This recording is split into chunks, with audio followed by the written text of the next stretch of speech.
Pack up your things, old man, and go sleep in the barn. I had just gotten back from Hawaii, tanned, relaxed, and in an amazing mood when my daughter shouted those exact words at me. Her greedy husband stood right beside her, arms crossed, chiming in with a smirk. "The villa is ours now, Grandpa. Beat it. Get to the barn." They thought I would break. They thought I would just roll over and hand them everything on a silver platter. But I just smiled, locked them out, and through the glass window, I said the one thing that would forever ruin their lives. Before we get into how it all went down, please subscribe to our channel. You Know How She Is, Dad, where we share stories of how fathers handle arrogant, ungrateful children and their toxic partners. My name is Walter Stanley. I'm 68 years old. I'm 68 years old, and I live in South Lake Tahoe, California. I spent 35 years working as an architect and interior designer before selling my firm 3 years ago. I always thought I raised my daughter right. I thought I taught her honesty, respect, and decency. You know how she is, Dad Moon, but one June afternoon, stepping off a flight from Honolulu, I realized just how wrong I was. At around 2 o'clock, my cab pulled up to my lakeside home on Lakeview Avenue. Two months in paradise had me feeling like $1,000,000. I was sporting a solid bronze tan. My camera bag was packed with architectural shots from Oahu. You know how she is, Dad, and I was genuinely looking forward to sleeping in my own bed. From the street, the house was flawless. The floor-to-ceiling windows glistened in the afternoon sun. I had designed this place myself 20 years ago. Every single angle, you know how she is, Dad, every beam, every window dimension was meticulously calculated to capture the perfect view of the lake. Before I could even reach for my keys, the front door swung open. It was my daughter, Daniela, and she wasn't alone. Her husband, Curtis, was standing right behind her, arms crossed, looking like a nightclub bouncer. Their posture triggered my architect's intuition immediately. They were deliberately blocking the entryway. "Father," Daniela said. No hug, no smile. Just a cold greeting that felt like flat day-old champagne. "We need to talk." I set my suitcase down. "Good to see you too, sweetheart." Hawaii was beautiful. Thanks for asking. Curtis stepped forward. He's 37 and works as what he calls a business consultant, which, from what I can tell, is just code for losing other people's money risky venture capital schemes. "Drop the attitude, old man. We've made some decisions while you were gone. You know how she is, Dad. The term old man didn't sound the way it used to. A year ago, it might have been a playful jab. Today, it sounded like an inventory categorization. Outdated stock, damaged goods. Decisions about my house? You know how she is, Dad. I kept my voice perfectly level. 35 years of client meetings had taught me never to show emotion in a negotiation, even when your own daughter is looking at you like an administrative problem that needs solving. You know how she is, Dad? Our house, Daniela corrected. She had changed so much since marrying Curtis. You know how she is, Dad. My little girl used to bite her nails when she was nervous and called me every single Sunday just to chat. But that was 3 years ago. Now, you know how she is, Dad. The woman standing in front of me was wearing a designer dress that cost more than my monthly pension, looking as emotionally warm as a tax audit. Curtis didn't bother beating around the bush. Here's the deal, Walter. Daniela and I need space. Real space. We're young, and we're building a life. Honestly, this place is completely wasted on one guy who spends his days taking photos and walking by the lake. Wasted? I repeated slowly. Wasted on the man who designed and built it. You're getting defensive, Daniela said, her voice dripping with the kind of condescension you'd use on an elderly person struggling at Dina DMV. We're not throwing you out. We've actually come up with the perfect solution. She pointed toward Montponset. She pointed toward the backyard. Through the window, I could see the old wooden workshop I had built 15 years ago. It was about 400 square feet, had basic electricity, no heating, and permanently smelled of sawdust and old paint. The barn? I actually laughed. I couldn't help it. You want me to live in the barn? It's not a barn, it's a perfectly good guest house, Curtis snapped. It's more than enough space for one person. You have a bed, you have walls. You have walls. What more does a guy your age really need? What more does a guy my age need? What more does a guy my age need? I stared at his face, searching for a punchline, waiting for any sign that this was a cruel, elaborate joke. There was none. He was dead serious, and so was Daniela. My daughter. The one whose college tuition I paid in full, whose wedding I financed, the one who called me a year ago, whose wedding I financed, the one who called me crying his office lease, begging me to let them stay with me for just a few months until they got back on their feet. Should temporary stay, huh? That phrase was carrying a whole lot of weight right now. Look, Dad, Daniela said, softening her voice the way she used to when she wanted a curfew extension as a teenager. You're retired. You don't need all this room. We're planning to start a family and we need space to grow. You understand, right? I looked past them into my living room. My vintage Leica camera collection, you know how she is, Dad, which had taken me a decade to build, was gone from the shelves. You know how she is, Dad. In its place were Curtis's golf trophies. The artwork I had personally curated from local galleries had been replaced by cheap, tacky, motivational posters. Even my favorite reading chair by the fireplace had been moved. They hadn't just stayed in my house while I was gone. They had actively erased me from it. And if I say no, I asked quietly, Curtis' face went cold. Then things are going to get difficult, old man. You see, Daniela's done some research. California has very strict laws regarding elder care. If we were to suggest that you're no longer capable of managing a property of this size or handling your own affairs, he let the threat hang in the air like heavy smog. My hand tightened around my suitcase handle. I remembered, you know how she is, Nad. I remember Daniela was 7 and got pneumonia. I took care of her for a year, sleeping on a chair next to her hospital bed, missing project deadlines. You know how she is, Dad, and nearly losing a major client. She had held my hand back then and whispered, You're the best dad in the world. That little girl was long gone. The person standing here now was a stranger wearing my daughter's face. All right, I said. The word slipped out before my brain could even fully process what I was agreeing to. I'll move my things. Daniela's shoulders visibly relaxed. She had expected a massive fight. The easy victory made her generous. Take your time, Dad. You can move in tomorrow. Actually, Curtis chimed in, today would be better. We have guests coming over tonight. Business partners.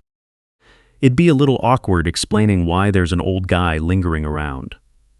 An old guy. Not Daniela's father. Not the homeowner. An old guy. I picked up my suitcase and walked past them without saying another word. I walked down the hallway, where the door frame still had faint pencil marks tracking Daniela's height as she grew up. Half doubt it. I walked past the kitchen, where I taught her how to make pancakes every Saturday morning. I walked out the back door, across the lawn, and straight to the shed. The door was stuck, having been shut tight for months. Inside, it was exactly as bad as I expected. Dusty, cramped, and smelling of damp wood. You know how she is. A folding camp cot I used for fishing trips 5 years ago was leaning against the wall. You know how she is, Dad. A single, bare bulb hung from the ceiling. Through the dirty window, I could see my house, my beautiful house, with its perfect sight lines and carefully engineered natural light. I could see Curtis and Daniela inside, already rearranging furniture, celebrating their conquest. I set my suitcase down and pulled out my phone. And then I smiled. It wasn't a happy smile. It was something much colder. A smile that would have deeply worried them if they had seen it. Because here is what Curtis and Daniela didn't know. 3 months ago, I had a gut feeling about this. You know how she is, Dad. I saw the way they looked at my house, like wolves eyeing a sheep. You know how she is, Dad. I had made a quick phone call to a lawyer friend of mine in San Francisco and started putting some legal mechanisms in place. They wanted the barn. For now, they could have it. Because sometimes the best strategy isn't to strike back immediately. Your opponents think they've won. It's to let your opponents think they've won while you quietly build something they will never see coming. I opened my camera bag and pulled out my newest Leica. You know how she is? Through the telephoto lens, I could see directly into my living room window. Documentation. That's what my lawyer called it. Evidence of intent.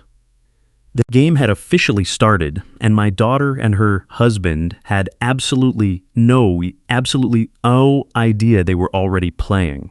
Sleeping on that camp cot in the shed was pure torture on my back. I woke up the first morning feeling like I had been folded up and stuffed into a suitcase overnight. No, you know how she is, Dad. The bare bulb had attracted moths all night, their shadows dancing on the walls like tiny accusations. Through the dusty window, you know how she is, Dad. I watched Curtis and Daniela eating breakfast in my kitchen, brewing coffee with my espresso machine, frying eggs on my high-end stove. You know how she is, Dad, sitting in the chairs I had custom ordered from Denmark. The irony was sharp enough to cut glass. My phone buzzed. It was a text from my neighbor, Martha. Is everything okay? I saw you going into the shed last night. I texted back. Just organizing a few things. Everything is fine. Lying to the neighbors. Another first. The list was getting longer. The next 3 days blurred together in a haze of humiliation and quiet observation. I'd wake up before dawn out of habit, take photos of the sunrise over the lake, and watch my house transform into something unrecognizable. You know how she is, Dad. Curtis and Daniela weren't just living there, they were performing ownership. On the second night, they threw a party. Through my telephoto lens, I counted 14 people. You know how she is, Dad. The music was loud enough to make the shed windows rattle. You know how she is, Dad. The laughter drifted across the lawn like a taunt. I recognized some of Daniela's college friends, people who used to call me Mr. Stanley with genuine respect. Now, how she is, Dad. I was the eccentric old man in the shed, the Imbursk family secret. Around 10 o'clock that night, I saw a woman I didn't recognize. Mid-30s, wearing expensive jewelry, cornered Daniela by the kitchen island. You know how she is, Dad. I couldn't hear the conversation, but I knew body language. Decades of client presentations had taught me how to read micro-expressions. The woman pointed around the house. Daniela gestured dramatically, pride dripping from her every movement. The woman looked confused, asking a question, and then I saw Daniela's lips move. You know how she is, Dad. Even from this distance, I could read them perfectly. My father decided to live a simpler life. The cottage suits him much better. She wasn't embarrassed. She wasn't sorry. She was bragging about how she had solved the problem of an inconvenient parent. I set the camera down and sat in the dark on my camp cot. Family isn't supposed to work this way. My mind couldn't help but drift back. When Daniela was 7, she pulled on my sleeve during a high-stakes client meeting because she had lost her favorite stuffed rabbit. I excused myself. You know how she is, Dad? Spent 40 minutes searching the house and found it in the dryer. The hug she gave me nearly cracked my ribs. You always fix everything, Dad. When Daniela was 16, you know how she is, Dad, I cried for 3 hours after her first heartbreak. We sat on the deck overlooking the lake. We didn't talk much. I just sat there with her, letting her process the pain. When she finally went to bed, she kissed my cheek and whispered, "I'm so glad you're my dad." When Daniela was 23, graduating with her marketing degree, she found me in the crowd, pointed right at me, and mouthed, "This is for you." When did it change? You know how she is, Dad? I rewound the tapes in my head, looking for the turning point. Maybe it was her wedding. Curtis had swept in with his networking events and tech startup vocabulary. You know how she is, Dad?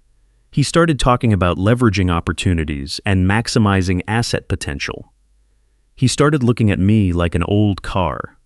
Functional, sure. You know how she is, Dad, but wouldn't an upgrade be better? Or maybe it was earlier. You know how she is, Dad. Maybe I had missed the signs, too wrapped up in my own projects, my own photography, my own life. Maybe she felt neglected. And Curtis filled that space with promises of a bright future, where aging parents were issues to be managed, not people to be cherished. The party next door reached its peak. Someone turned the music up. The bass thudded through the walls of the shed. Shoes. I could see the silhouettes dancing in my living room, occupying my space, drinking from my glasses, celebrating on the ruins of my dignity. Something hardened inside me. It wasn't raw anger anymore. It was cold, focused clarity. I pulled out my phone again and started reviewing the photos from the last 3 days. Daniela and Curtis in heated discussions, pointing at real estate documents, spread across the dining table. Curtis on his laptop, you know how she is, Dad, with property valuation websites visible over his shoulder. The two of them measuring rooms, taking notes, planning. Planning what? Exactly. You know how she is, Dad. The lawyer I had called 3 months ago, Gerald Martinez, specialized in estate planning and trust law. You know how she is, Dad. Our initial conversation had been purely hypothetical. What if someone wanted to protect assets from potential family disputes? I had asked him. Gerald had been direct, a living trust and revocable structure, a legal mechanism that removes personal ownership while keeping control. But Walter, you need a cause. Courts don't look kindly on people hiding assets for no reason. If you have cause, we need documentation. Evidence of intent, pressure, coercion. Proof that you are playing defense, not offense. Not offense. I said I'd set up the trust in March, transferring the house into it, naming myself as the lifetime beneficiary with the right of occupancy, and designating a charitable foundation as the ultimate successor. You know how she is, Dad. Gerald had witnessed every signature, documented every conversation, logging it all with surgical precision. At the time, I felt paranoid. Daniela was still calling occasionally, still pretending everything was fine. But I saw the way Curtis looked at my house, the way he casually asked about my estate planning over Christmas dinner, the way Daniela stopped asking about my health and started asking about my finances. Call it an architect's intuition. Seeing actual weakness in the structural weaknesses in a building before it actually collapses. You know? Now, sitting in this shed watching strangers dance in my living room, that paranoia felt like prophecy. My phone buzzed. A text from Gerald. How was Hawaii? Get any good shots? I stared at the screen. I could tell him everything right now. We could trigger the next phase of the plan we had mapped out months ago. But something held me back. Not doubt, strategy. You know how she is, Dad. If Curtis and Daniela believed they had won, they would get sloppy. They would make mistakes. He'd laughed about it. They would expose their true intentions so clearly that no court in California could ever question my protective measures. I needed them confident, arrogant, and absolutely certain of their victory. So, I would give them exactly that. Hawaii was perfect, I replied. Back home now. Things are getting interesting. We'll talk soon. Gerald responded almost instantly, standing by. The party wrapped up around 2 in the morning. I watched Curtis and Daniela wave goodbye to their guests, playing the perfect hosts, playing the perfect hosts in my perfect house. I watched them collapse onto my leather sofa, laughing about something. You know how she is, Dad. They looked happy, victorious, like they had finally gotten what they deserved. Let them think that. Let them celebrate. Let them get so comfortable in their stolen paradise that they forget to look behind them. Because the old man in the shed wasn't defeated. He was patient, and patient. And patience, when applied correctly, is the sharpest tool in the shed. I pulled out my camera one last time, aiming it at the house illuminated against the dark lake. My house, my design, my life's work. They could have it for now. But every hidden detail I had built into that structure, every carefully planned contingency, was about to become very, very important. I smiled into the darkness of the shed. Curtis thought I was a dinosaur. Daniela thought I was broken. How she is. They were both about to learn that architects think in terms of foundations, and I had built mine very, very carefully. The real construction was about to begin. 2 days after my meeting with Gerald, I drove back to Lake Tahoe with a trunk full of surveillance gear and a notebook full of plans. You know how she is, Dad. The shed didn't feel like a humiliation anymore. It felt like a command center. A strategic she is, Dad, a strategic observation post overlooking occupied territory. Before leaving San Francisco, I had made one more call. Through Gerald's firm, I hired a private investigator named Helen Clark. She was a former Sacramento detective who now specialized in financial forensics. Her voice over the phone was entirely business. I don't do divorces or affairs unless there's financial fraud involved. Is that what we're looking at here? Buzz said. Potentially, I said. My son-in-law might be planning to steal my home. I need to know exactly what he's up to. 800 expenses. 800 a day plus expenses. I need a $5,000 retainer. I wired the money that afternoon. Now, back in my shed, I looked at the house with a different lens. No longer hurt. You know how she is, just clinical, the way I used to analyze structural flaws in a building before a renovation. Curtis left every morning around 9. You know how she is, Dad, wearing expensive suits that probably cost more than he cared to admit. Business consultant, right? I started keeping a log. Tuesday morning, he was gone for 3 hours. You know how she is, Dad, returning with shopping bags from high-end boutiques.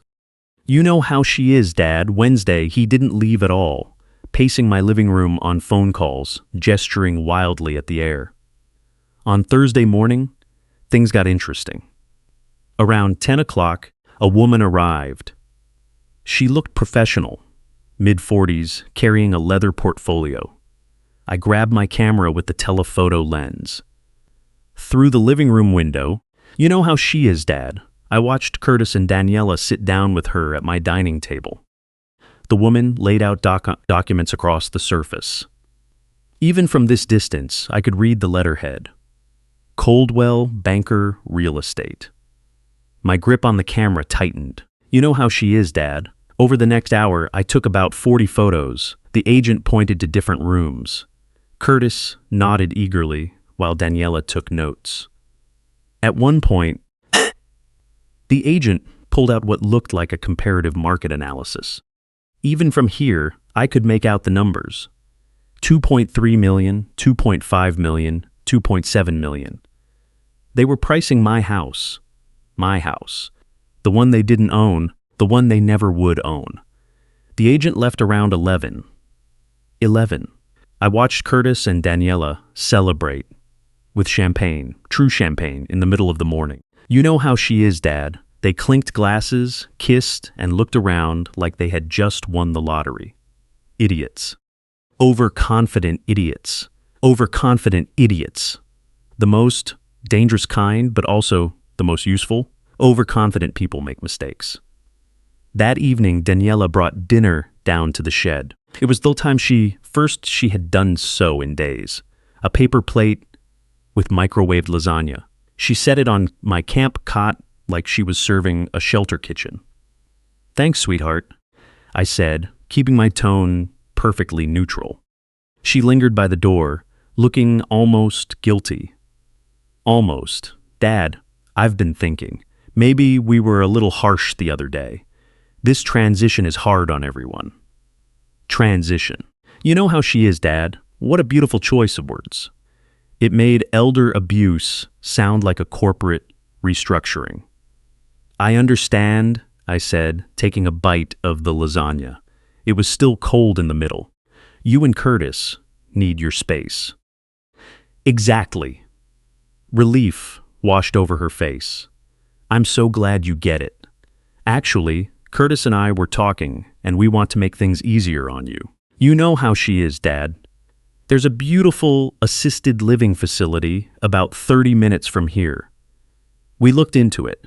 They have activities, medical care, and people your age to socialize with. You know how she is, Dad." She pulled a brochure from her purse. Sunset Vista Senior Living. How she is. The photos showed seniors playing bingo and painting watercolors. I took the brochure, looking it over as if seriously considering the option. "How much does a place like this run?" "It's only $4,200 a month." "Honestly, Dad, you'd be so much happier there. You wouldn't have to worry about maintaining a big property or anything else." $4,200 a month. That's over $50,000 a year. That's over $50,000 a year they wanted to tuck me away in Social Security to help I didn't for it, while they lived in my house mouse, pay for it, while sold she, rent-free, all while scheming to sell it right out from under me. I looked up at my daughter. I really looked at her, searching for any trace of the little girl who used to make me Father's Day cards with construction paper and glitter, the teenager who cried on my shoulder and tied on my shoulder. After her first breakup, the young woman, the young woman who pointed at me from across the graduation stage, she wasn't there. Or maybe she never existed the way I remembered. You know how she is, Dad. Maybe I had spent my life inventing a daughter in my head, while the real one was busy learning how to treat family as just another asset to leverage. "I'll think about it," I said quietly. "Great." She practically bounced with relief. "Just let us know.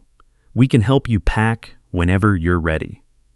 After she left, how she is, I opened my laptop and Googled Sunset Vista Senior Living. I read the reviews. Staff is overworked and underpaid. Food is cafeteria grade at best. My father's health deteriorated rapidly after moving here. 1 star, 2 stars. He'd laughed about it. You know how she is, Dad, with the occasional 5-star review that read like it was written by management. That was the place they wanted to send me. You know how she is, Dad, $4,200 a month for mediocre care and a slow death by boredom. I pulled out how she is, Dad.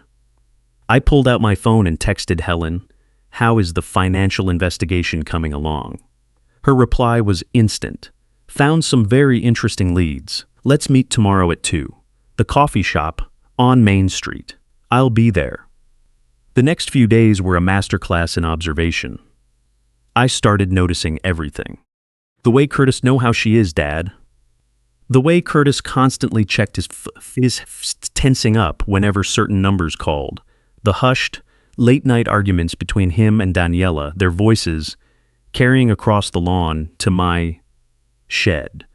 The letters addressed to Curtis from credit card companies and collection agencies, which he'd intercept before Daniela could see them.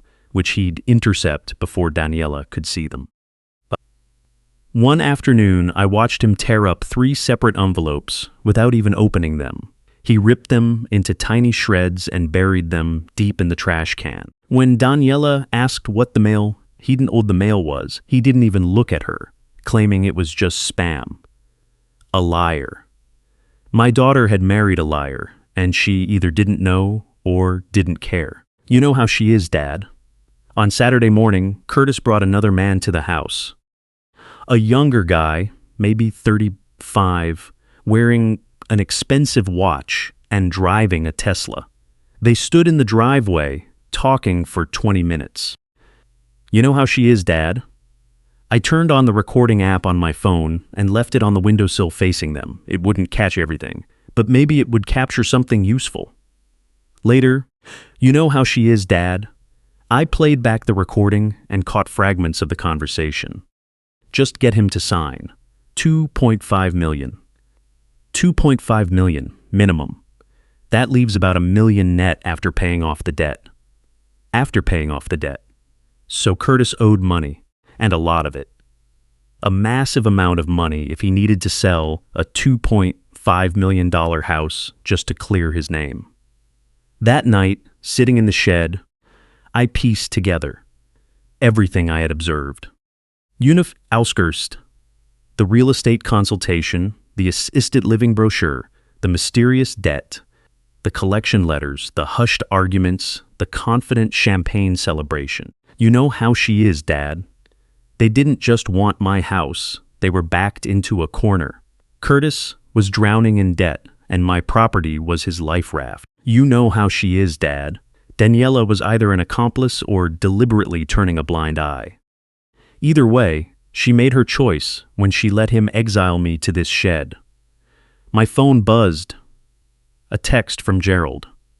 Helen says her report is ready. That was faster than expected. Are you ready for the next step? I looked around the room.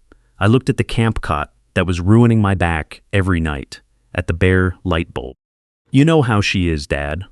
I looked at the dusty floor and the damp walls, and then at the window that gave me a perfect view of my own house, occupied by people who thought I was too old, too weak, and too broken to fight back. Was I ready? I texted back, more than ready. Let's end this. Through the window, I could see Curtis and Daniela in the kitchen, cooking with my cookware, drinking from my glasses, laughing and talking. You know how she is, Dad, living their best life in my home while I sat in the shed like a discarded piece of furniture. Not for much longer. The old man in the shed was done waiting. The architect was ready to dismantle a few structures and build something better, something just. You know how she is, Dad, and they wouldn't even see it coming until the very foundation collapsed beneath their feet. The coffee shop on Main Street was called The Grind. You know how she is, Dad, one of those rustic places filled with Edison bulbs and reclaimed wood. I arrived 15 minutes early, ordered a black coffee. You know how she is, Dad, and took a corner seat where I could watch the entrance. Helen Clark arrived right on time. I recognized her from the photo on her website, though she looked even tougher in person. Her graying hair was pulled back into a practical ponytail. She wore no makeup, and she had eyes that didn't miss a single detail. She carried a thick manila folder stuffed with documents. Mr. Stanley. Stanley. She shook my hand with enough grip strength to crack a walnut. You look like someone who's been sleeping on a camp cot. Is it that obvious?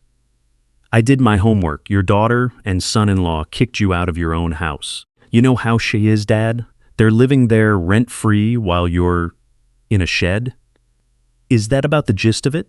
To the point, yes. She sat down, pulled out the folder, and got straight to business. No small talk. I liked her immediately. Curtis Fowler, she began, sliding the first document across the table. Your son-in-law is a financial disaster wrapped in an expensive suit. He owes $340,000 to 3 different creditors. The first, a private investor named Marcus Gray, for $120,000. The second, you know how she is, Dad, a venture capital firm called Apex Investments, for $150,000. You know how she is, Dad. And the third, personal loans from 2 different banks totaling $70,000. I studied the documents. Bank statements, loan agreements, collection notices, all under Curtis's name. All under Curtis's name? How did he get into this much debt? Failed business ventures. He's been playing venture capitalist with other people's money for 5 years. Everything he touches turns to scrap metal. The debt with Apex Investments is particularly nasty. They're threatening legal action. He has about 60 days before they start seizing assets. He doesn't have any assets. Exactly. Helen pulled out more papers, which brings us to the real estate angle. Your son-in-law has contacted 2 different real estate agents in the past 3 weeks. Laughed about it. You know how she is, Dad. The conversations have all been about selling the property at 2847 Lakeview Avenue. Your address? She showed me printouts of emails. Curtis to the real estate agent. Need to move quickly on this. The owner is elderly and transitioning to assisted living soon. Looking for a fast sale, cash buyers preferred. The casualness of it felt like a slap in the face. The owner is elderly, as if I were already dead, already erased. There's more, Helen continued. He tried to open a home equity line of credit against your property. Applied for $150,000. The bank turned him down because, obviously, his name isn't on the deed, but the very fact that he tried shows his full intent. He plans to steal my house, sell it, and use the money to pay off his debts. That is exactly what he's planning. What about my daughter? Helen paused, choosing her words carefully. I don't have proof that she's actively involved in the financial schemes, but she's certainly not stopping them. You know how she is, Dad, and Daniela's financial situation? Helen's expression darkened. This is where it gets uglier. Curtis has been using her credit. I found 4 credit cards, opened in her name over the past year. Total balance. $67,000 that Curtis controls. All the bills are sent to a P.O. box that she knows about it. I don't think she knows about it. I leaned back in my chair. My daughter wasn't just an accomplice. She was also a victim. Curtis was systematically destroying her financial future while using her as a pawn to seize my house. Can you prove all of this? Every document in this folder is verified. Bank records, credit reports, email exchanges, recorded phone calls with real estate agents. It's all admissible. She pulled out a flash drive. All the copies are right here. I suggest you get this to your lawyer as soon as possible. I took the flash drive, holding it like a piece of plutonium. This tiny piece of plastic contained the ammunition to completely destroy Curtis's plans. One more thing, Helen said. I've been tracking Curtis for the past week. On Thursday afternoon, he met a woman at a restaurant in Truckee. 28 years old, his assistant. She pulled out a photo. Curtis and a young blonde woman kissing in a parking lot are very close. The affair didn't surprise me. You know how she is, Dad. Men who lie about money usually lie about other things too. But it would devastate Daniela. Perhaps enough to wake her up. How long has this been going on? You know how she is, Dad. Based on phone records and surveillance. At least 7 months. probably longer. I stared at the photo. Curtis Fowler, business failure, debtor, liar, cheat. And my daughter had thrown away her relationship with her father for this man. Thank you, Helen. You know how she is, Dad. Send your final invoice to Gerald Martinez. He'll handle the payment. Already taken care of. She stood up and handed me her card. If you need anything else, call me. I don't like men who prey on families. You know how she is, Dad. I'd be happy to help you burn this one down. After she left, I sat in the cafe for another hour, turning the pages of the folder one by one. You know how she is, Dad. Every document was a nail in Curtis's coffin. Every credit card bill, every loan agreement, every email about selling my house. But I couldn't just walk into my house waving these papers. Curtis would deny everything, and Daniela might defend him. I needed more than just evidence. I needed the right moment, the right leverage. I needed them to completely expose themselves. That night, I returned to the shed to find a note taped to the door. It was in Daniela's handwriting. Dad, we need to get those papers signed as soon as possible. Curtis is getting anxious. You know how she is, Dad. Please don't make this any harder than it already is. The papers. You know how she is, Dad. The quitclaim deed she was trying to sneak past me, disguised as tax documents, a legal form that would transfer my house directly to her. No money exchanged, no questions asked. Once I signed, the house would be hers, and she would hand it right to Curtis to sell. I crumpled the note and threw it in the trash. Then I texted Gerald. Need to meet tomorrow morning if possible. I have new information. His reply was prompt. Tomorrow morning at 9, my office. I'll make time. That night, lying on the uncomfortable camp cot, I didn't feel angry anymore. You know how I is, Dad. I felt focused, with surgical precision. Every piece of the puzzle was falling into place. The trust I had set up months ago, the evidence Helen gathered, the paper trail of Curtis's debts and lies. The question now wasn't whether I could stop them. The question was how completely I wanted to dismantle their plans. Through the window of the shed, I could see the light on in my bedroom. Dude, my bedroom, where Curtis and Daniela were sleeping, probably discussing their sleep bedroom, probably discussing their profits, calculating their scheme future profits. Profits. Let them sleep well tonight. Let them dream of million-dollar windfalls and fresh starts, because tomorrow I would begin building the cage they would willingly walk into. Exposed. A text from Gerald. Bring Martin, Hakin gave you. Bring everything Helen gave you. The game was accelerate, I thought. I smiled in the dark. Curtis and Daniela thought they were nearing victory. They thought the weak old man would break any moment, sign the papers, move to some depressing assisted living facility, and quietly fade away. You know how she is, Dad. They forgot one key thing about architects. We don't just build structures. We understand how they collapse. Every weak spot, every structural loophole. You know how she is, Dad, and exactly how a building falls when the right pressure is applied in the right place. You know how she is, Dad, and for weeks I had been studying the structure of their plan. I knew exactly where to strike. The camp cot creaked as I shifted positions. My back ached. The shed smelled of damp wood and defeat. But none of that mattered anymore, because the man in the shed wasn't defeated.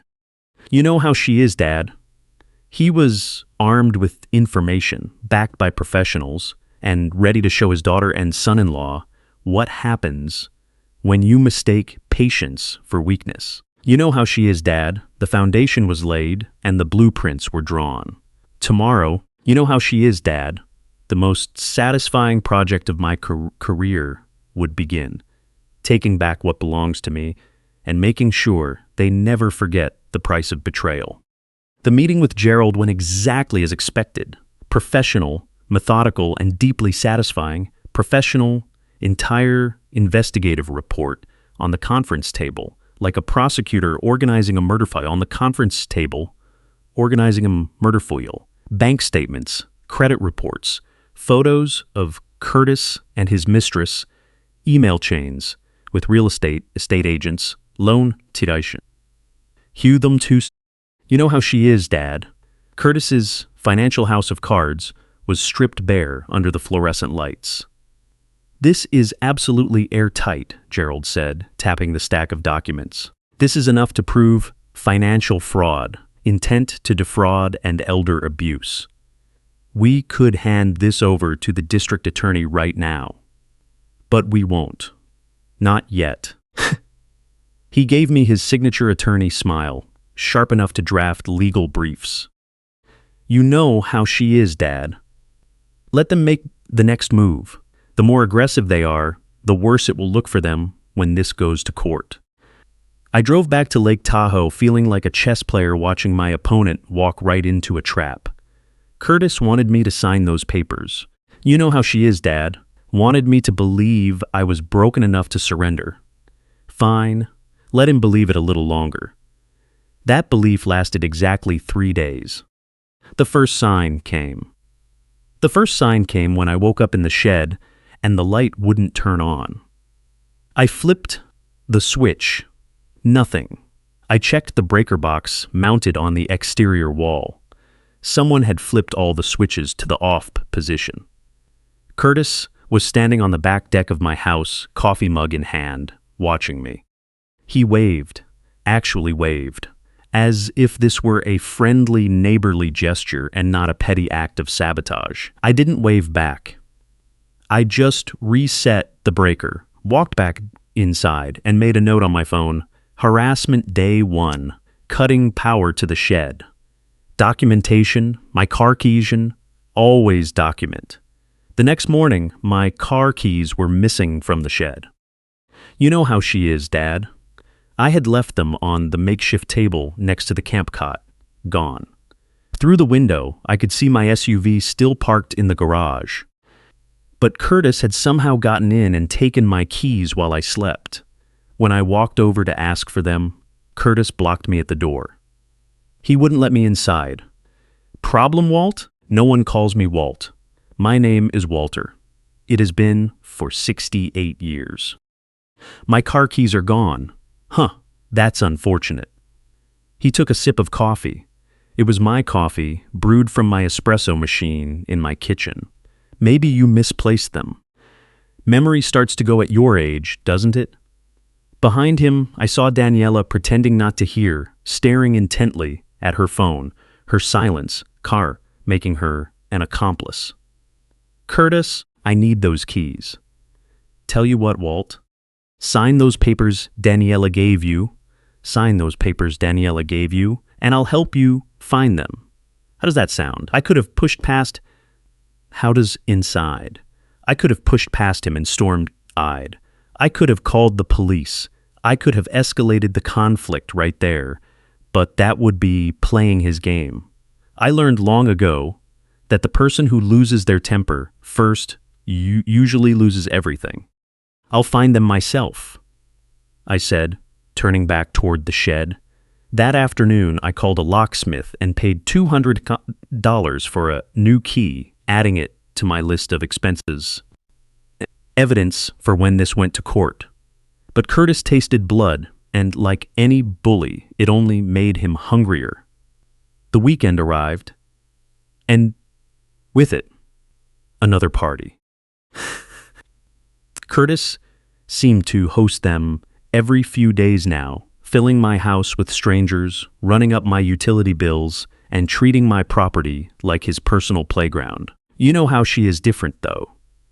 This party was different, though. It was larger, louder, and the music was booming enough to rattle the shed windows 100 feet away. You know how she is, Dad.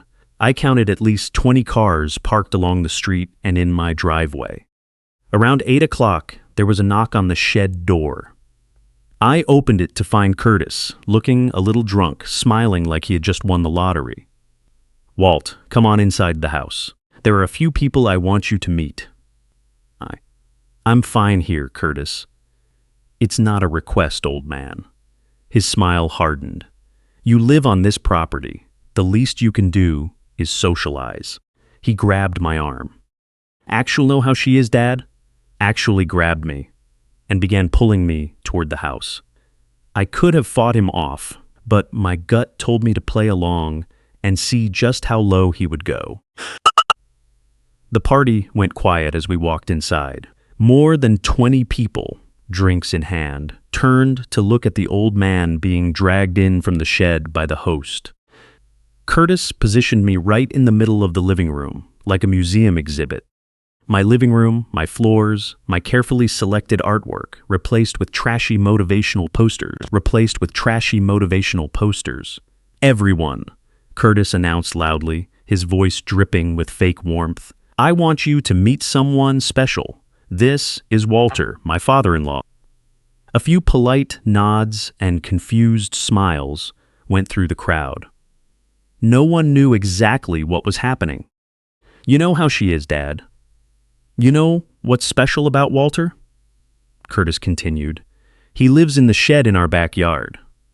There was hesitant laughter at first, but it grew louder as people realized it was meant to be a joke and that the old man was the punchline. Why does he live in the shed, you ask?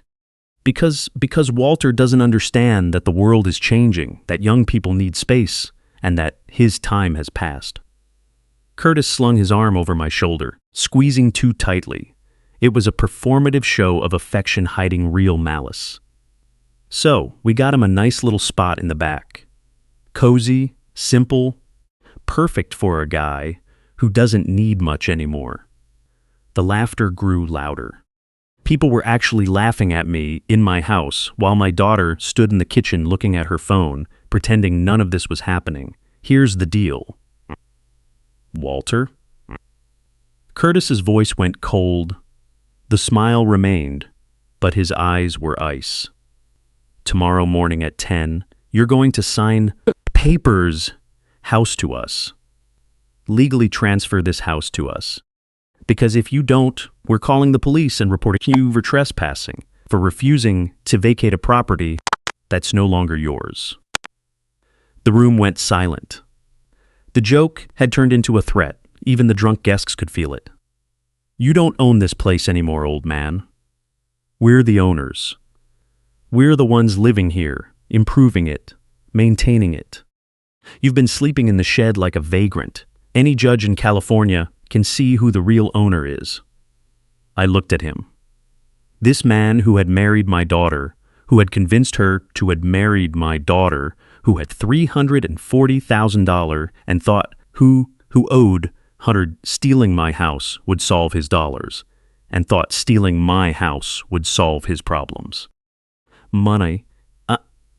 Then I looked at Daniela, waiting for her to speak, to say anything. To tell her husband that this was too far to defend her father just once. She didn't look up from her phone. Something shifted in my chest. Not anger, but something colder, more final. The last piece of hope that my daughter might remember who she used to be was cleanly snapped. All right, I said quietly. Curtis blinked. What? Tomorrow morning at 10. I'll sign whatever papers you want. I looked around the room at the staring faces. But first, I want to retrieve a few personal items from the house. Things I should have taken when I moved to the shed. Is that all right? Curtis's smile returned, broader than ever. Victory. Total victory. Of course, Walt. Take whatever you want. It's all ours by tomorrow anyway. The party resumed. The music started up again. People went back to drinking and laughing. I walked back to the shed alone. Curtis's laughter followed me across the lawn. The damp bed. In the darkness of that damp room, I sat on my camp cot and pulled out my phone. I texted Gerald, tomorrow morning at 9:30, I need you at the house. His reply came instantly. Finally, I'll bring the entire folder. This is going to be spectacular. I looked out the window at the house. Lit up, music blasting, strangers celebrating in my home, my daughter pretending I didn't exist, and her husband scheming to steal everything I had built. Tomorrow was Independence Day. How fitting. You know how she is, Dad, because tomorrow I would declare my independence from being a victim, from tolerating this treatment, from being the old man in the shed. Tomorrow, Curtis and Daniela would learn what happens when you mistake kindness for weakness, when you assume silence means surrender. You know how she is, Dad, and when you push a man to the point where he has nothing left to lose. I smiled in the dark. It was my first real smile in weeks. Let them celebrate tonight. Let them think they won. Let Curtis drink his champagne and calculate his future millions. You know how she is, because in 14 hours, I was going to pull the rug out from under their entire scheme, and watching it collapse would be the most satisfying moment of my life. The morning of Independence Day was bright and clear. Perfect weather for fireworks. The irony wasn't lost on me. I woke up early, packing the few belongings I had brought to the shed into a duffel bag. It wasn't much. A few clothes, my photography gear, toiletries, everything I had lived on for the past 3 weeks. The camp cot could stay. Let it rot here as evidence. Gerald arrived at 9:15, parking his Mercedes down the street instead of in my driveway, keeping a professional distance. He carried a leather briefcase, and I knew exactly what was inside. The trust agreement, Helen's investigative files, the legal notices, everything we needed to completely dismantle Curtis's plans, organized neatly in alphabetical order. Ready? He asked. More than ready. We walked toward the shed together and waited. At 9:28, I saw Daniela and Curtis moving around in the kitchen, making breakfast, completely relaxed, already acting like the owners. At 9:30 sharp, I knocked on the back door. Curtis opened it, looking slightly annoyed by my early arrival. He was still in his bathrobe, his hair messy, likely from staying up too late celebrating his victory the night before. It's not 10 yet, Walt. I know, but I wanted to discuss the transfer on the back deck. Just the three of us, for privacy. Daniela appeared behind him, already dressed. Why outside? Beautiful morning. Seems like a good day to sign important papers. I gave them my best harmless old man smile. Humor me. It's my last request. They exchanged a look. Curtis shrugged. What threat could I possibly pose? I was a beaten old man who had already agreed to everything. Might as well let me keep a shred of dignity. They stepped onto the deck. I followed, keeping myself close to the back door. Gerald stayed by the shed, far enough to be unobtrusive but close enough to see everything clearly. So, Curtis said, pulling the quitclaim deed from his bathrobe pocket. You know how he had been carrying it around, probably sleeping with it under his pillow. Let's make this quick. Sign here, here, and here. Actually, I said, before we sign, I need to grab a few things from inside. Personal items. It won't take long. Make it quick. Curtis waved his hand impatiently. I turned and walked into the house. They remained on the deck, Curtis already grinning at Daniela, probably imagining the champagne celebration later today. I walked inside, moving quickly. Front door locked. Side door locked. You know how she is, Dad, the glass sliding door leading to the deck.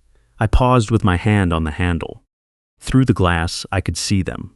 Curtis was looking at his phone. Daniela was looking out at the lake, completely unaware that their world was about to collapse. I pulled the sliding door shut and locked it.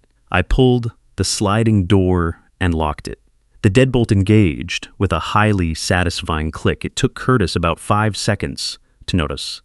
He turned and saw me through You know how she is, Dad. His expression was confused at first, then annoyed. Walt, what are you doing? I didn't answer. I walked through the house, checking every single entrance, all locked.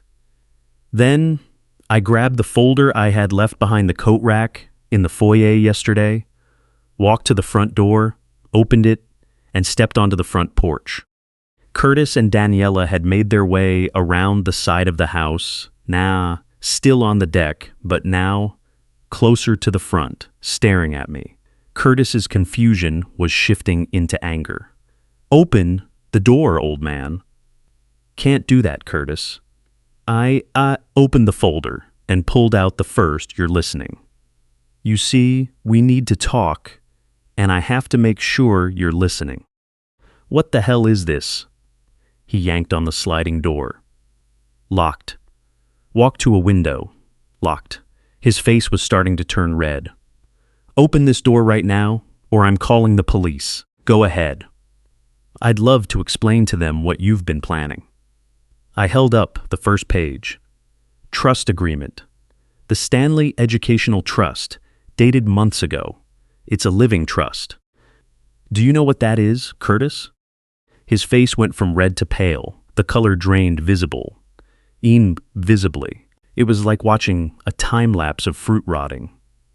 That, you can't. I set this trust up back in March. Great timing, right? Right around the time you and Daniela started acting strange, treating my house like your own. I turned to the next page. The property at 2847 Lakeview Avenue, was transferred into this trust, which means, legally, I don't own it. The Stanley Educational Trust does. Daniela grabbed Curtis's arm. Dad, what are you talking about?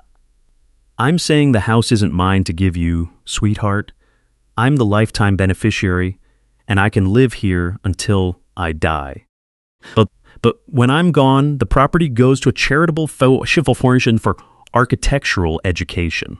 Not to you, not to anyone else. It's for students who want to learn design. I watched their faces. Curtis's jaw was slack, literally hanging open like someone had cut the muscle. His eyes darted between the paper in his hand and the locked doors behind me. Fight or flight was kicking in, but he had nowhere to run. Daniela's expression was different. Confusion, then a slow-rising horror as she realized what this meant. Her hand went to her mouth. But the papers I gave you, the quitclaim deed, it's scrap paper. I can't transfer property I don't own. Even if I signed it, the transfer would be invalid. You know how she is, Dad. Any lawyer would see that instantly. I smiled. If you had actually consulted a lawyer instead of printing something off the internet, you would have known that. You know how she is, Dad. Curtis finally found his voice, sounding like a choked rattle. This is fraud. You did this to screw us over. We'll fight this. We'll prove you're mentally incompetent. Good luck. I pulled out another document. You know how she is, Dad. Medical evaluation from my physician, dated the day before I signed the trust documents, confirming I am of sound mind. You know how she is, Dad. Along with video recordings of the signing process, with a notary and 2 independent witnesses, and a full financial audit showing I knew exactly what I was doing. Gerald had walked up, standing at the edge of the front lawn. Curtis saw him for the first time. Who the hell is that? Gerald Martinez, my attorney. He helped me set up the trust, and for the past 3 weeks, he's been documenting everything you've done. Curtis's face cycled through emotions like a broken slot machine. Anger, fear, disbelief, panic. His hands started shaking, actually trembling. Daft she is as the weight of what I had just told him began to sink in. You know how she is, Dad. You've been living in my house, I continued. My voice as calm as the lake behind us, on property owned by a trust, without permission, rent-free. That's called squatting, trespassing. My lawyer is filing a formal complaint with the sheriff's department this afternoon. No. Daniela's voice was barely a whisper. No, this can't be. Dad, please. We didn't know. You didn't know? I looked her straight in the eyes. You exiled me to a shed, Daniela. Your own father. You brought me brochures for assisted living homes. You stood by and watched your husband humiliate me in front of house guests. You knew exactly what you were doing. Curtis suddenly boiled over. You stubborn old man. We're going to take this to court. We'll sue you for everything you have. I will ruin you. With what money, Curtis? I pulled out Helen's investigation report. I know all about your $340,000 in debt. You know how she is, Dad. I know you tried to sell my house behind my back to pay it off. I know you tried to fraudulently take out a home equity loan against my property. I have every single piece of documented evidence right here. The panic in his eyes intensified. He looked like a cornered animal. Dangerous, desperate, and completely out of options. Here's what's going to happen next, I said. By the end of today, you two will vacate this property. Pack your bags and get out. You know how she is, Dad. If you are still here tomorrow, the sheriff will escort you off, and I will pursue formal legal action for fraud, attempted grand theft, and elder abuse. Curtis lunged toward the sliding door, pounding sliding down on the glass in a frenzy. Let me in. This is my house. Let me in right now. It isn't your house. It never was. And it never will be. I folded the papers and slipped them back into my folder. Oh, and Curtis? About those debts.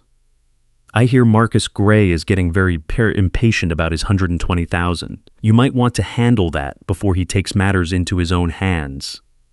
His face went pale again. How do you... You've been spying on us. It's called an investigation. There's a difference. You know how she is, Dad.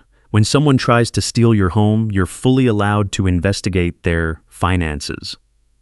I tucked the folder under my arm. You know how she is, Dad. Gerald will be in touch regarding the formal eviction process. Have a wonderful Independence Day. I walked back inside, closed the front door, and locked it behind me. You know how she is, Dad. Through the front window, I could see them. Curtis was still pounding on the glass. You know how she is, Dad. Daniela had covered her face, sobbing. Both of them were locked out of the house they thought was theirs, a house that never belonged to them and never would. Standing in my living room, I felt the heavy burden of those 3 weeks in the shed lift off my shoulders. My house, my design, my life's work was still mine, protected by a legal structure they could never have anticipated.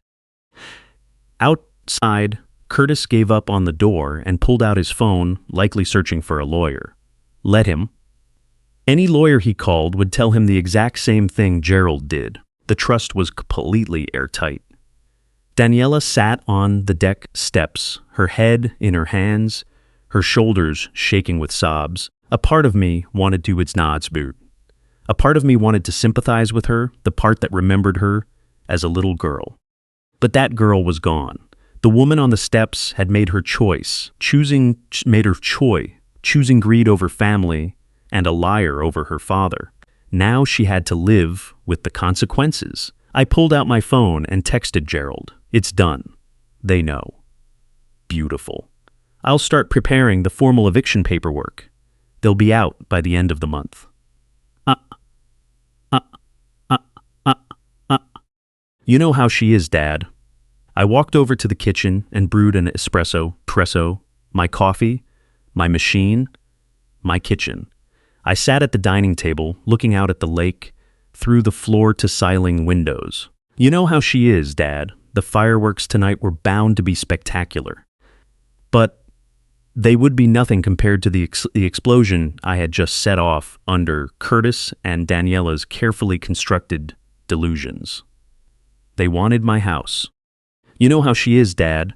They plotted, manipulated, and humiliated me for it, and now they would never have it. Justice has a beautiful architecture. Curtis didn't waste any time. You know how she is, Dad. The day after, I locked them out and revealed the trust. He was already searching for ammunition to fight back. I found out the next morning when Gerald called. There's movement on their end. Curtis has hired Bruce Peterson. You know how he's a local attorney who specializes in elder law and trust disputes. Is he good? He's expensive enough to put up a fight, but bad enough to take on a case he can't win. Gerald sounded amused. Peterson filed a motion to contest the trust, claiming you established it under duress or while mentally unfit. You know how she is? It's the standard playbook when someone wants to break a trust. How worried should I be? On a scale of 1 to 10, about a 2. We documented everything flawlessly, but we do need to respond formally. 5 days later, the response came. Gerald arranged a meeting at Peterson's office in South Lake Tahoe. It was of a professional courtesy between lawyers. You know how she is, Dad, but also an opportunity to end this quickly before the case dragged into expensive litigation. I arrived at Peterson's office with Gerald, carrying a thick leather folder of documents. The receptionist led us into a conference room where Curtis, Daniela, and their attorney were already seated. Bruce Peterson was older than I expected. In his late 60s, with graying hair, wearing an expensive suit that probably looked sharp 20 years ago. You know how she is, Dad? He stood up and shook hands with professional neutrality, but I caught the assessment in his eyes, sizing me up, looking for the signs of the incapable old man his clients claimed I was. Mr. Stanley, he began once we were all seated, my clients have serious concerns regarding the trust you established. They believe you made this decision under pressure from outside parties looking to exploit your vulnerability. An interesting theory, I said. You know how she is, Dad, and who would these outside parties? Your attorney. Peterson nodded toward Gerald. Someone who stands to profit from legal fees? Gerald smiled, the kind of smile that meant someone had just made a tactical error. Mr. Stanley paid me Stanley paid me a flat fee of $5,000 to establish the trust. That is well below the market rate for this type of work, and I have no ongoing financial interest in the trust's existence. Would you care to see the billing records? Peterson's jaw tightened slightly. Nonetheless, my clients report that Mr. Stanley exhibited signs of confusion and memory loss in the months leading up to the creation of this trust. Really? I leaned forward. What signs, specifically? Curtis spoke up for this, Dad. Spoke up for the first time. You forgot conversations we had. Repeated yourself. Got confused about dates. I'm 68, not 98. You know how she is, Dad. Everyone forgets a conversation now and then. I pulled a document from my folder. You know how she is, Dad. This is a comprehensive medical evaluation conducted by my physician the day before I signed the trust.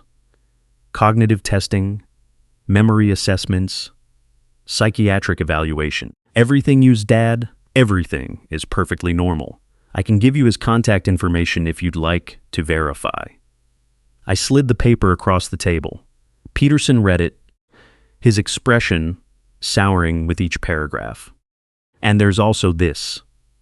Gerald set up a laptop on the conference table and pulled up a video file. This is the full recording of the signing of the trust. Mr. Stanley, myself, a notary, and 2 independent witnesses. You can watch the entire video if you'd like. It's 42 minutes of footage where Mr.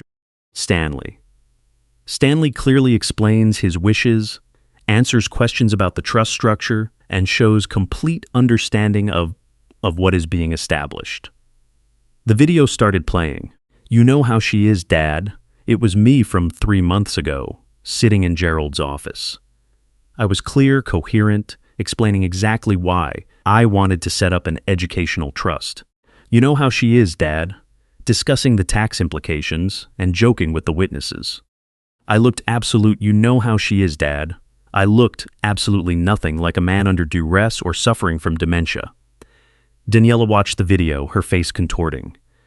She had probably convinced herself that I had been manipulated, that this wasn't my real choice. The video shattered that illusion. Peterson stopped the video after 10 minutes. He had seen enough. Mr. Stanley, he said, his tone shifting from aggressive to conciliatory, perhaps we can reach some sort of settlement. You could amend the trust to include your daughter as a beneficiary, leave the house to her after your passing. That would resolve everyone's concerns. No.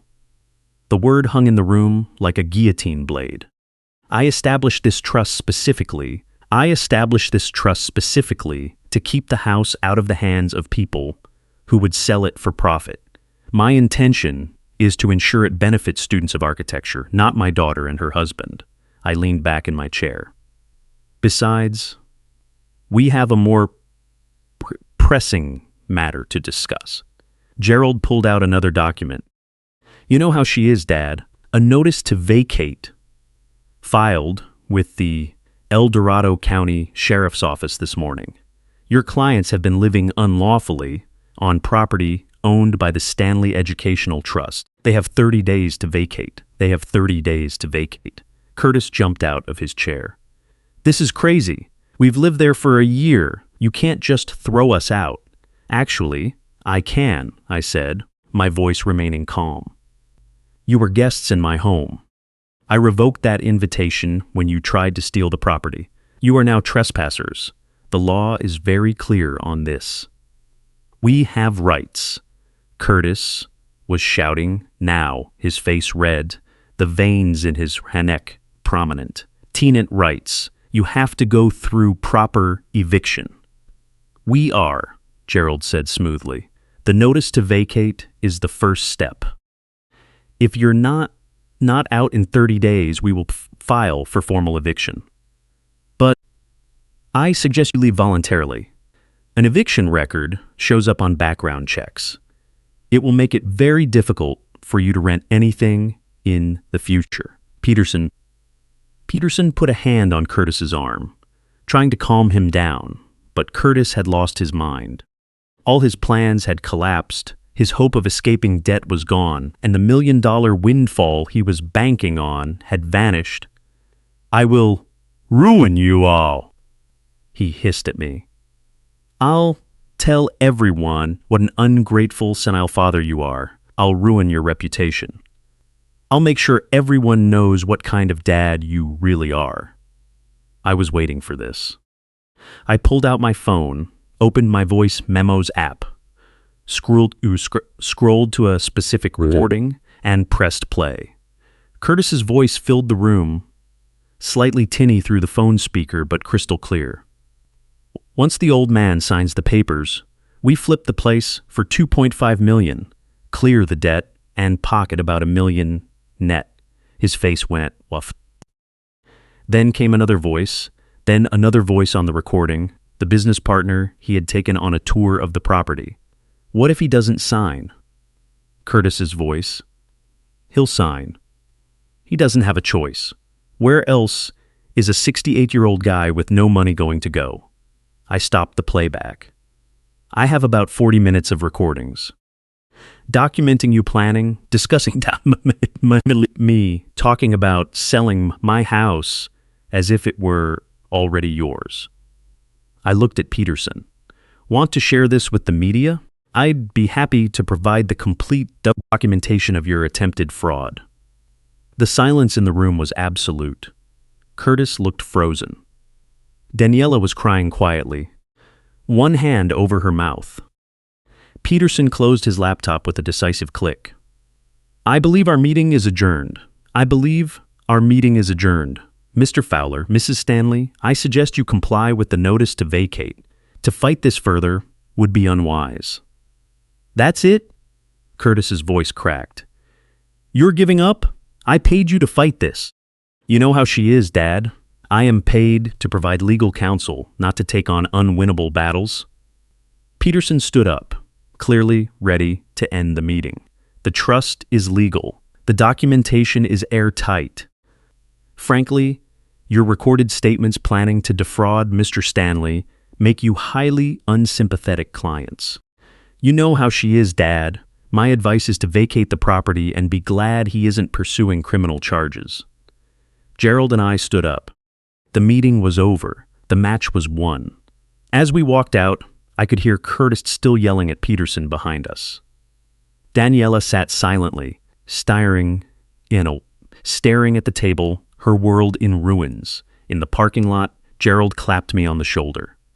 That went even better than I hoped. Peterson's smart enough to know when to fold. I bet they'll be gone within the 30 days. Curtis is desperate, but he's not stupid enough to ignore a lawful eviction notice. Gerald paused. There is one more thing, though. Helen Clark called me this morning. She finished her full investigation into Curtis's financial situation. The report is very thorough. How thorough? You know how she is, Dad. The $340,000 in debt isn't the whole story. There's more.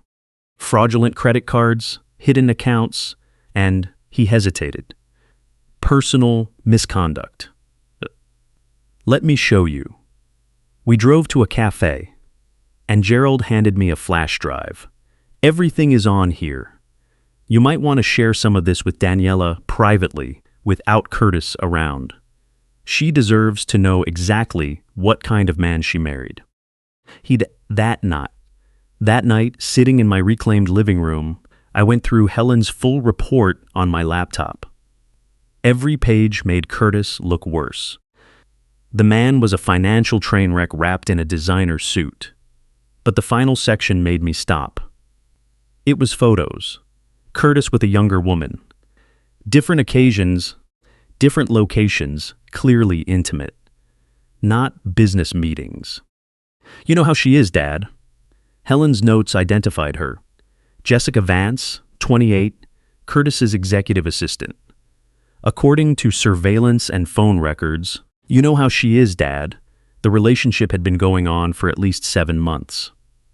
I stared at the photos for a long time. You know how she is. My daughter had thrown away our relationship for a man who was cheating on her spool, dragging her into debt and plotting to steal her father's house. You know how she is, Dad. The irony would have been funny if it weren't so tragic. But Daniela deserved to know the truth, not as revenge, but as information. What she did with it was her choice. I picked up my phone and texted her. Coffee tomorrow? Just the two of us. There are some things you need to know. She replied 10 minutes later. Okay, the grind at 10 in the morning. I'll be there. I closed my laptop. Tomorrow was going to be difficult for both of us, but it was necessary. Some truths hurt, but they are always better than a lie. Daniela arrived at the coffee shop 5 minutes late. She looked like she hadn't slept in days late. There were dark circles under her eyes. Her hair was tied back in a messy ponytail, and she was wearing sweatpants and a jacket. You know how she is, Dad. The polished woman from a few weeks ago was gone. This was someone coming apart at the seams. She sat down opposite me, ordering nothing. How she is, Dad. Her hands clasped tightly together on the table, her knuckles white. Dad, let me speak first. I pulled out my tablet, already loaded with Helen's report. A few weeks ago, I hired how she is, Dad. I hired a private investigator to look into Curtis's finances. What she found is something you need to see. I don't want to see it. You need to. I kept my voice firm. Not because I want to hurt you. You know how she is, Dad?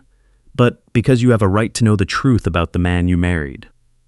I turned the tablet toward her, starting with the financial summary. Curtis's debts were laid out in brutal detail. $340,000 owed to 3 creditors. Collection notices, lawsuit threats, bank accounts in the red. I knew he had some debt, Daniela said weakly. Business loans that hadn't paid off yet. Keep reading. The next section showed the credit cards.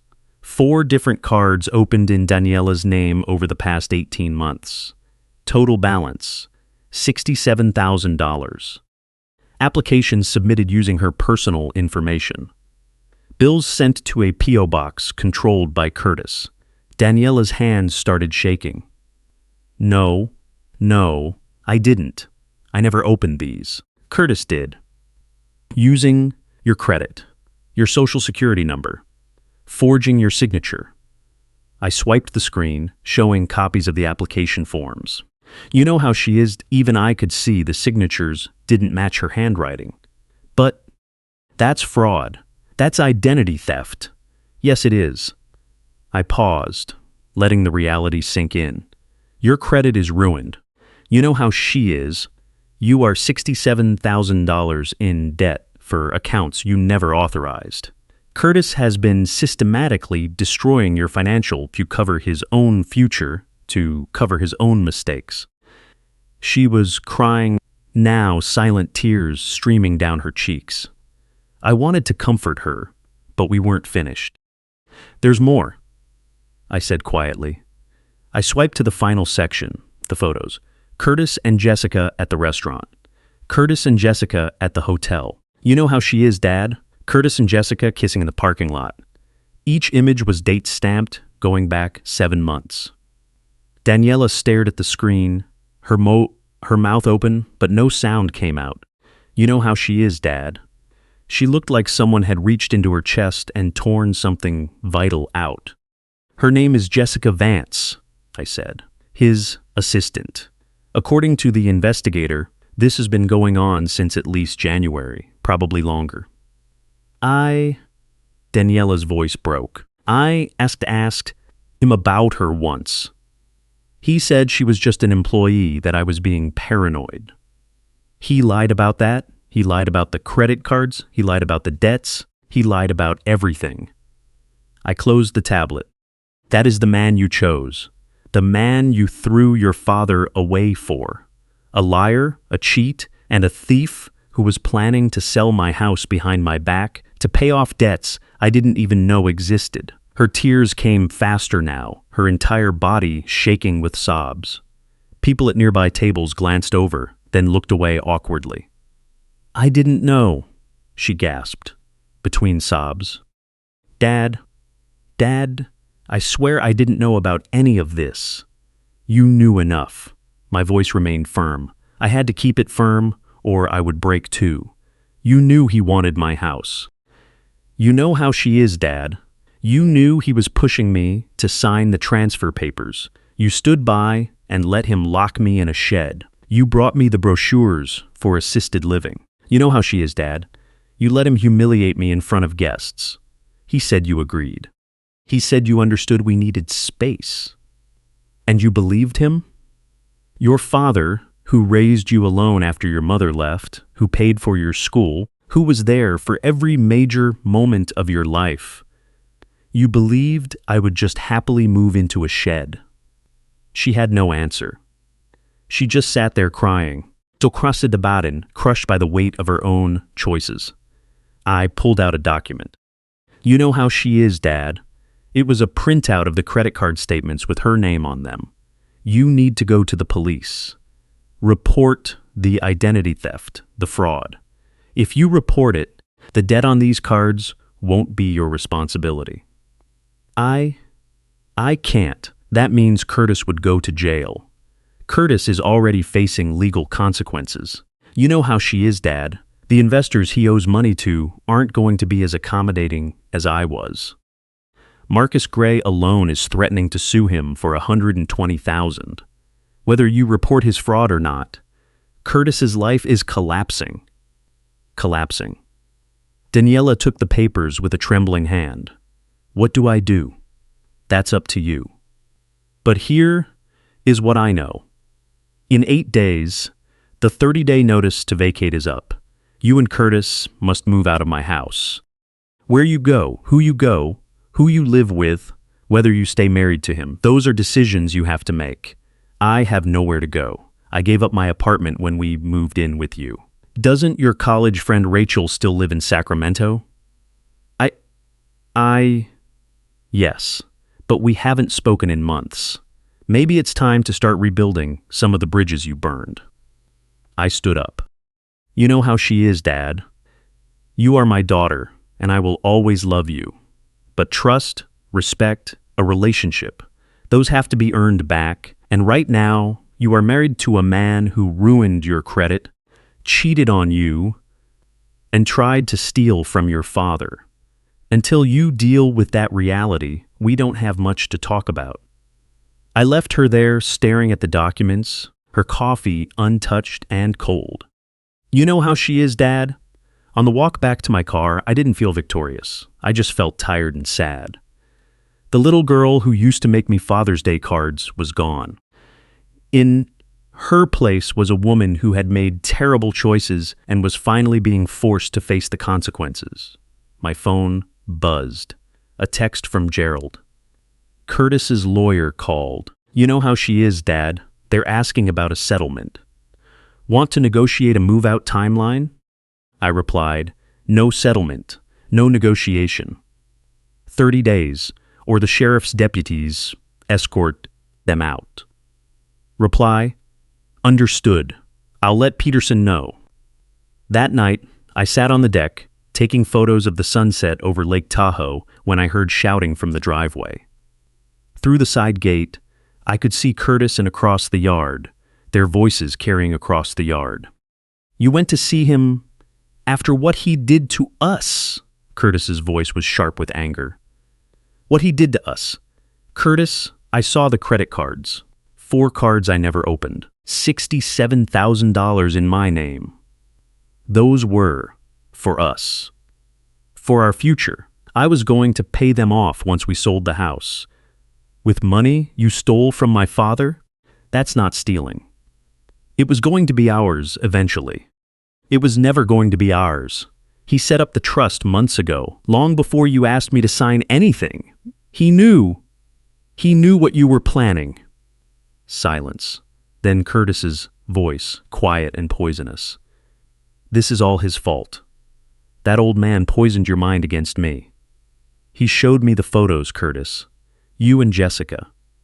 7 months. You've been cheating on me for 7 months while plotting to steal my father's house. A longer silence. Jess is nothing. Just a way to blow off steam. You and I are the real deal. The sharp crack of a slap echoed across the yard. Pack your things. Daniela's voice was shaking. Sleep somewhere else tonight. I don't want to look at you. Get out. Thappic. I heard the car door slam, the engine start, and the sound of tires on gravel. Curtis was gone. Then, silence. Just the sound of the lake against the shore, and Daniela crying somewhere in the driveway. I couldn't see her. A part of me wanted to go comfort her, just like I did when she was small and the world was cruel. But she had made this bed. Sheba's. She chose Curtis over me, greed over family, and lies over the truth. Now she had to lie in it, at least until she proved she could make better choices. My phone buzzed again. Helen Clark. Heard through the grapevine that Curtis's creditors are moving fast. Marcus Gray filed his lawsuit this afternoon. Curtis is about to have a very bad month. You know how she is, Dad. I looked out at the lake. The sun had set, leaving purple and orange streaks across the sky.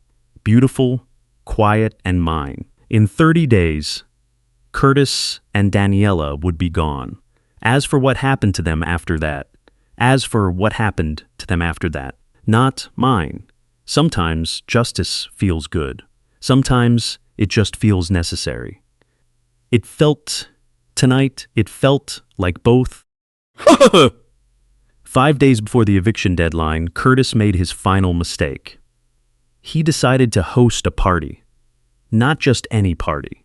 Based on the invitation I intercepted, thanks to the mail carrier mixing up our deliveries, he called it a farewell gathering, inviting his business associates, investors, and network. You know how she is, Dad? It was his last attempt to maintain the illusion of success before his world completely fell apart. The irony was absolutely delicious. You know how she is, Dad? He was throwing a party in my house when he had less than a week to move out. He was pretending everything was perfect. You know how she is, Dad? Like a captain hosting a cocktail party on the Titanic after hitting the iceberg. I called Gerald. Curtis is having a party this Saturday. Looks like a big one. Want to crash it? I'll need your help and Helen's. I think it's time Curtis's business partners know exactly who they're dealing with. Walter, are you sure? This could get ugly. It's already ugly. I'm just bringing the ugliness into the light. I paused. These people have a right to know who they're investing with. Think of it as a public service. Dad? Saturday arrived, warm and clear. Perfect weather for outdoor entertaining. Curtis had set up tables on the deck, hired a bartender, and arranged catering. All paid for. You know how she is, Dad. I assumed, with money he didn't have, or perhaps another credit card Daniela didn't know about. I watched from the house as the guests arrived. Expensive cars, designer clothes, the Lake Tahoe elite. Curtis was working the crowd like a politician, all smiles, handshakes, and confident laughter. Daniela stood beside him, playing her part, though even from here I could see the strain in her smile.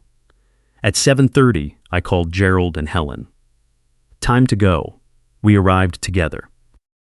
Gerald in his lawyer suit, Helen with her investigation folder, and me in my casual clothes, clearly indicating I was the owner here. Imagine flashing across his face. The bartender recognized me, confusion flashing across his faces, but Curtis talking and didn't notice our arrival immediately. Helen made the first move. You know how she is, Dad. She walked right into the middle of the deck, standing where everyone could see her, and cleared her throat loudly. Excuse me, everyone. My name is Helen Clark. I'm a private investigator, and I'm some information about your host that you should probably hear. The chatter stopped instantly. 24 faces turned to look at her. Curtis's smile froze, then cracked. His gaze fell on me, standing at the edge of the deck. A realization dawned on him. You can't, he started. I can, Helen interrupted. You know who she is, Dad. Everything I'm about to say is documented fact, available in public records or verified through legal investigation. Mister, you know how she is, Dad. Curtis Fowler owes $340,000 to various creditors. Marcus Gray, I believe you're here. Curtis owes you $120,000, and the payment is 6 months overdue. A distinguished-looking man in his 50s stood up from one of the tables. Marcus Gray. You know how she is, Dad. His face was already turning red. Curtis, you told me last month you were paying me back. Then you said the month before. You've been stalling for half a year. Marcus, now is not the time. Curtis tried to explain. Then when is? When you run off with my investment. Marcus's voice rose. I want my money now, or I'm filing charges Monday morning. Helen continued, ruthlessly exposing him. He'd laughed about it. Mr. Fowler has also been opening fraudulent credit card accounts using his wife's identity. 4 cards totaling $67,000 in debt, all opened without her knowledge or consent. You know how she is, Dad. A collective gasp went through the crowd. People looked at Daniela, who had gone pale, staring at the deck floor. Furthermore, Helen said, pulling out the photos. Mr. Fowler has been having an affair with his executive assistant, Jessica Vance, for the past 7 months. I have documented evidence of multiple hotel stays, restaurant meetings, and other encounters. She held up the photos, showing Curtis and Jessica clearly looking intimate. A few guests actually stood up to get a closer look. The mood of the crowd shifted from curious to hostile.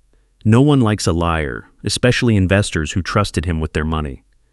Curtis tried to speak, his words stumbling out in a chaotic rush. This is slander. I'll sue you for slander. Truth is an absolute defense against slander. Gerald stepped forward smoothly. Everything Ms. Clark stated is documented and verifiable. I am Gerald Martinez, attorney for Mr. Walter Stanley, the gentleman who has been living in the shed for the past 3 weeks while you stayed in his house. You know how she is, Dad, the actual owner of this property you are standing on. That got everyone's attention. Curtis had claimed he owned the place. Gerald continued. He has been telling people he's the homeowner. But in reality, you know how she is, Dad. The house belongs to a living trust set up by Walter Stanley, who is the lifetime beneficiary. Curtis has zero ownership. He has been staying here as a guest. You know how she is, Dad. A guest who has now been legally evicted and has 5 days left to vacate the premises. The crowd turned to look at me. I gave a small wave. Hi, I'm Walter Stanley. I own this house, built it with my own hands 20 years ago. Curtis and my daughter have been living here rent-free while plotting to steal the property and sell it to pay off his debts. You know how she is, Dad. They even tried to move me to the shed in the back so they could have more space. Dead silence. Then someone laughed. You know how she is, Dad. A nervous, disbelief-filled laugh. Then more joined in, not with Curtis, but at him. You've been telling everyone you owned a lakeside estate. A woman in a pearl necklace said, her voice dripping with contempt, showing us around the property as if you were some real estate mogul. It was never yours.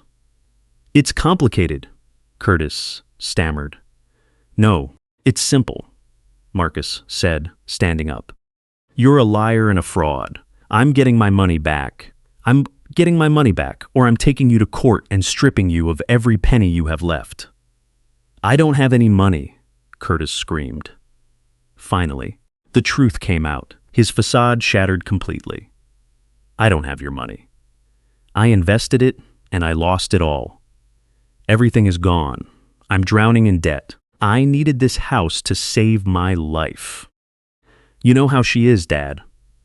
The admission hung in the air like toxic gas. Several guests were already gathering their things, heading for the exit. No one wanted to be associated with a sinking ship. Daniela stood up, walking into the middle of the deck. Her voice was clear and cold. I am filing for divorce, she announced to the gathered crowd.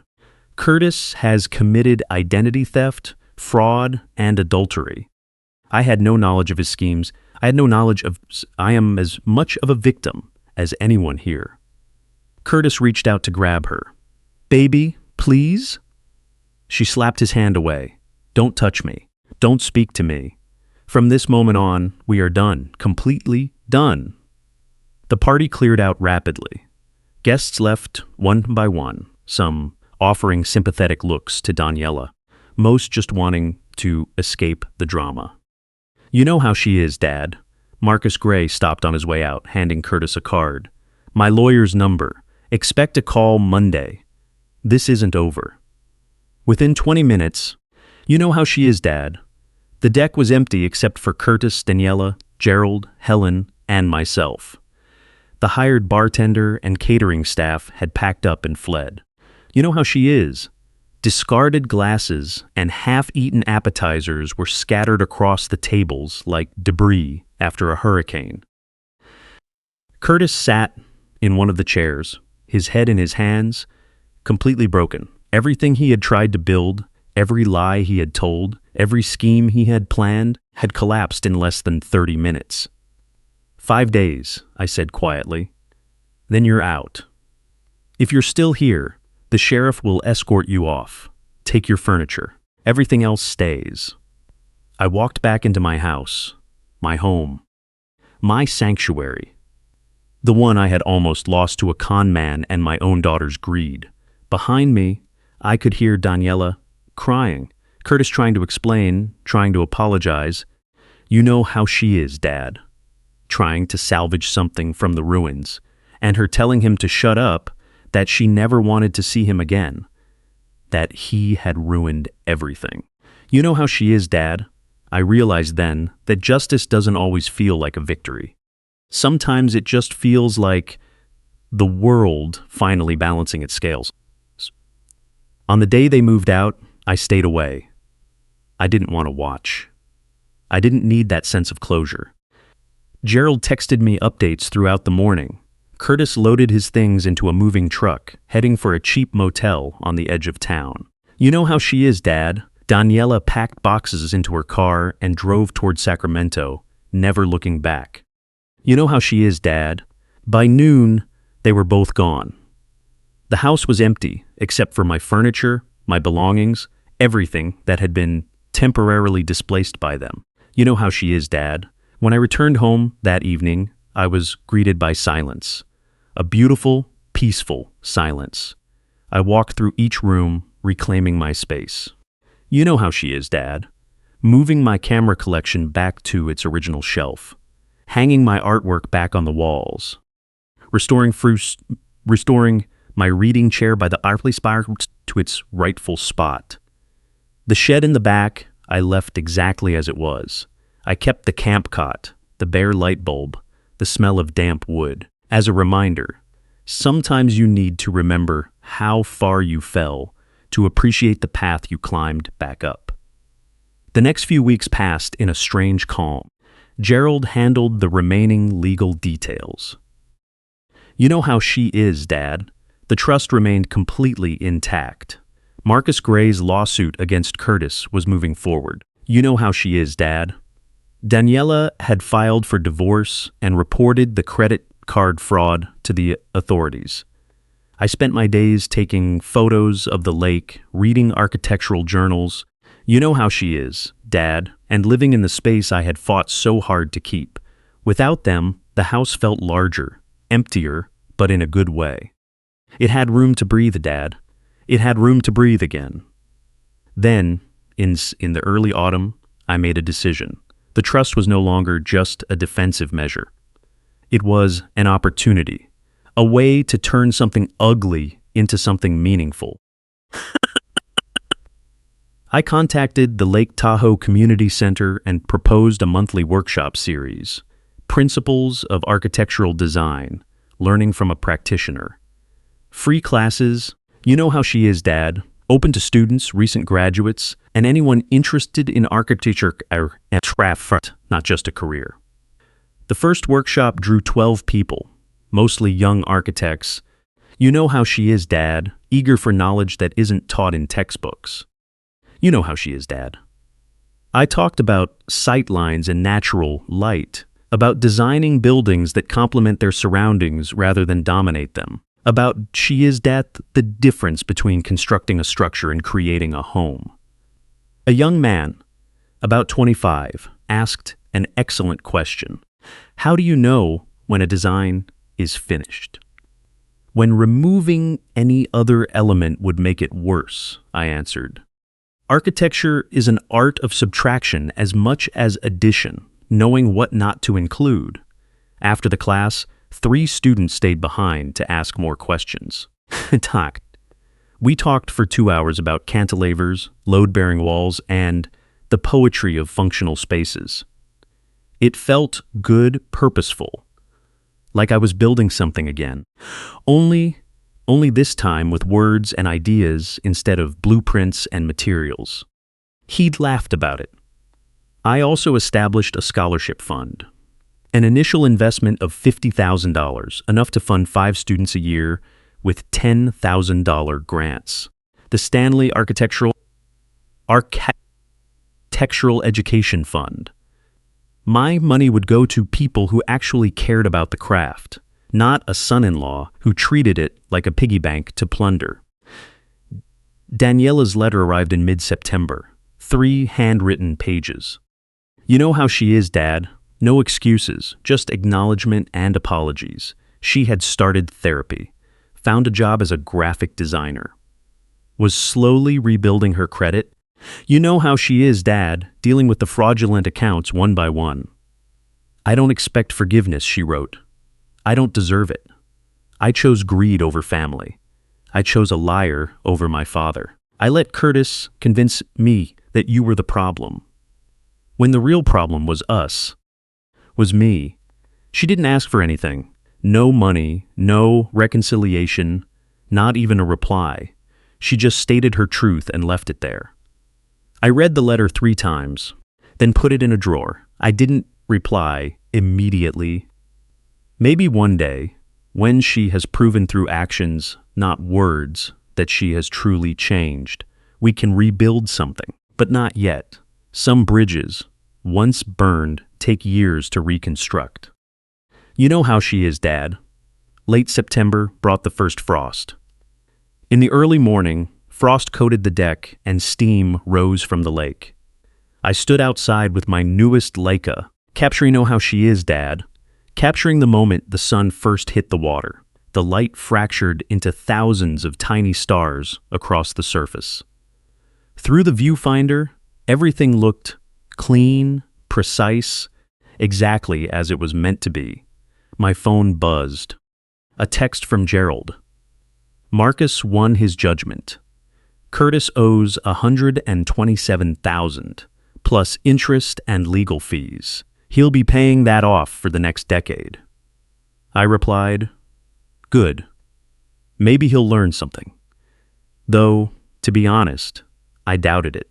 Some people never learn, never take responsibility, never understand that consequences aren't punishments, they're just math. Actions plus time equaling results. Curtis would likely spend the next 10 years blaming his problems on me, telling people about Tom he had ruled man who ruined his life dupes, about the crazy he'd ruined his own, with lies, thefts, lives, completely ignoring that he had ruined his own with lies, theft, and greed.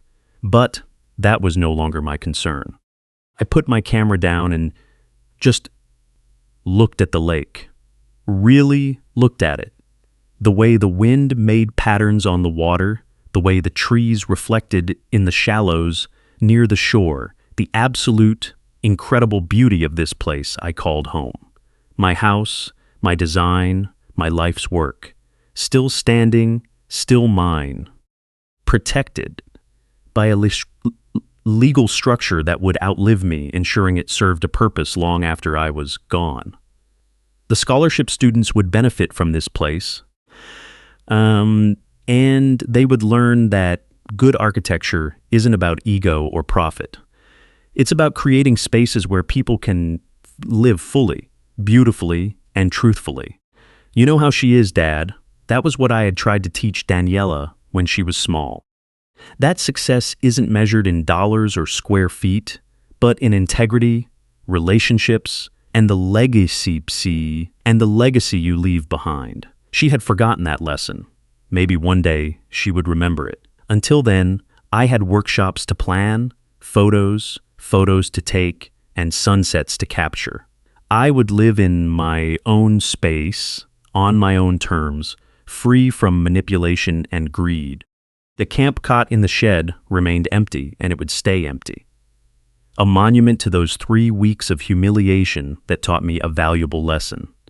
Patience is not weakness. Strategic thinking is not surrender. Sometimes, the best revenge is simply refusing to be the victim someone needs you to be.